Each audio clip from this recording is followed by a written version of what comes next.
that I've read that in response to some of the questions posed by those at the U.S. Attorney's Office, the answers explained away some conduct as a result of the extraordinary harassment witnesses were undergoing. So I'm not sure I agree with you.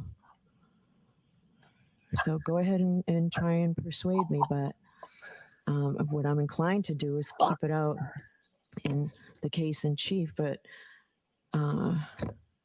Commonwealth said you told your witnesses not to discuss it. So I'll hear the defendant. Okay.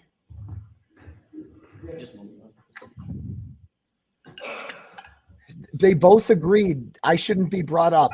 And Auntie Bev is saying, I disagree. I want to make this trial about Turtleboy for some reason and harassment. I haven't harassed anyone. I would start, Your Honor, by saying that in order for evidence to come in, it has to be elicited by a party. It has to be offered by a party.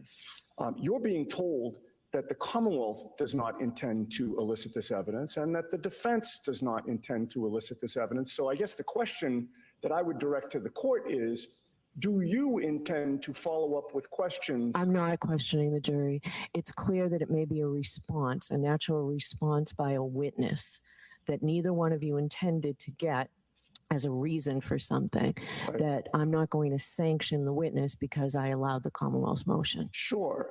So Mr. Yannetti, Yes. so it's clearly you try your case the way you want to try your case, and the Commonwealth decides how they want to do it. But I am not tying the hands of witnesses to natural responses to questions. So I'm taking this under advisement.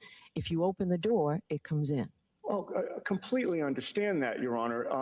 I will say that I think probably, I don't want to speak for Mr. Lally, but I think. So don't speak for Mr. Lally. But I'll hear from him in a I'll speak minute. for Oh, what a myself then, if cunt. the court will allow me, which is that if a witness opens the door to a further explanation of this, that could give rise to both sides Right. exploring that.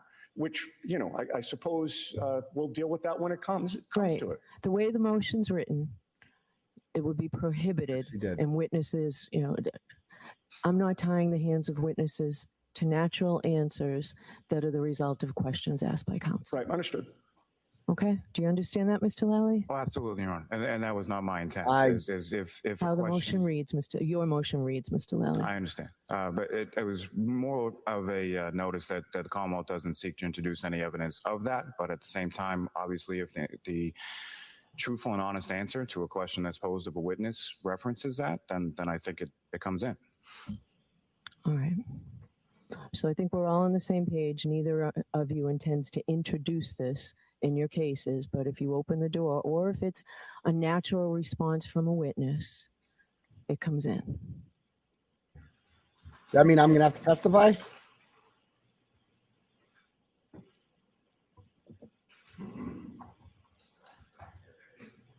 I know. I mean, I'm going to have to testify because I'm going to have to explain that this is all bullshit. All right. So Jim, is 289 defendant's motion eliminated to exclude the plasma, serum plasma, the blood, the alcohol testing, or are my numbers all off?